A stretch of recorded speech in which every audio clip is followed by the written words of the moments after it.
Hello दोस्तों, मैं सुजीत कुमार और आप देख रहे हैं स्टूडेंट ऑफ हार्डवेयर। दोस्तों, मैं आज बात करने वाला हूँ दिल्ली पुलिस का जो मिनी मॉक टेस्ट होता है रोजगार विद अंकित पर, उसी के बारे में बात करूँगा। ये मॉक टेस्ट जो है, एक दिन तो आपको पता ही है कि मैथ का आता है, मैथ और रीजनिंग का आता है, और एक दिन जीएस का और कंप्यूटर का आता है। तो मैंने ये कल 13 अक्टूबर था, और 13 अक्टूबर को मैंने मैथ का मॉक टेस्ट दिया था, जिसमें जो स्कोर मेरा आपको स्क्रीन पर दिख रहा होगा वो मेरे 14 ठीक थे उसमें, और एक क्वेश्चन गलत हो गया था। गलत जो हुआ है वो मेरा मेरा उसका हो गया था, कंपाउंड इंटरेस्ट का।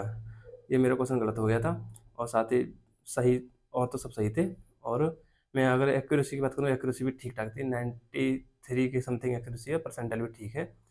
और तो अब देखो, एग्जाम में भी अब बहुत कम समय बचा है, नवंबर में आपके एग्जाम शुरू होने वाले हैं। तो उसके ऊपर मैं बात करूँ कि मैथ में एक अच्छे स्कोर कैसे कर लें, कि इसको नहीं बढ़ रहा हो तो मैथ में जो अच्छे क्वेश्चन होते हैं, जो देखो रोजगार विज्ञान के पे जो मॉक टेस्ट होता है वो अच्छी लेवल का आता है ना। तो मैं आपको एक सजेस्ट करूँगा कि आपको आप चाहते हैं कि एक अच्छे क्वेश्चन पर प्रैक्टिस करने के लिए आपको क्वेश्चन मिल जाए, तो कहाँ से मिले वो? तो देखो, राहुल तेजस्वी सर ने फोर्थ सीरीज में वो क्वेश्चन कराए हैं, काफ़ी अच्छी लेवल के क्वेश्चन कराए थे, जैसे सीआरपीएफ में या फिर अन्य एग्जाम में वो पूछे गए क्वेश्चन थे, वो कराए। आप हो सकता है आप बहुत सारे स्टूडेंट वो किए भी हों, तो आप देखो चाहो तो क्लास कर लो, नहीं तो आप एप्लीकेशन में उसकी पीडीएफ पढ़िए, तो पीडीएफ में से आप उन क्वेश्चन की प्रैक्टिस कर लीजिए अच्छे से। और साथ ही मैं बात करूँ, जो आपको लगता है कि अब मैथ तो कुछ ज़्यादा ही वीक है, तो क्या करें? तो उसके लिए आपको क्या करना है कि आप मैथ की अपनी एक कोई बुक लीजिए। बुक में आपको क्या करना है कि आप ये देखिए कि इतने दिन से आप तैयारी कर रहे थे, तो आपको इतना तो अनुभव हो गया होगा कि आप पे कौन से ऐसे क्वेश्चन हैं जो आप पे आते हैं, मतलब ऐसे चैप्टर कौन से हैं जो आप पे मतलब आते हैं और आप उन्हें कर लेते हैं। तो उन चैप्टरों को एक मतलब अपना टिक कर लीजिए बुक में, और उन्हीं पे अच्छे से ज़्यादा से ज़्यादा प्रैक्टिस उन पे कीजिए। और जो कमज़ोर हैं ना आपके, तो उन पे उनको भी सीखने की कोशिश कीजिए पूरी तरह से। उनके अब आप ना इतने टफ-टफ क्वेश्चन मत बनाइए उनके।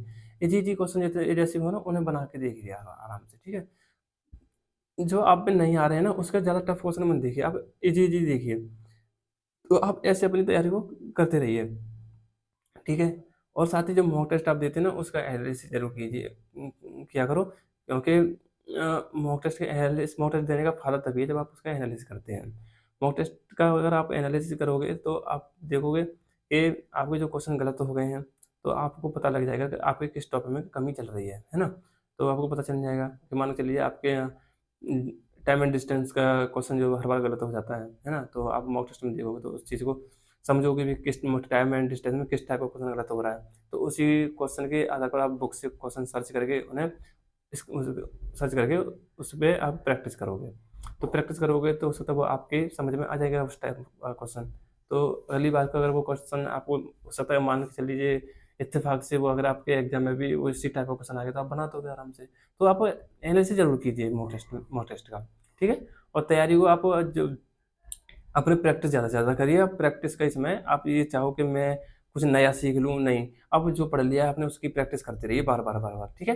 तो आप बस इतना कीजिए। आज के लिए बस इतना ही। धन्यवाद।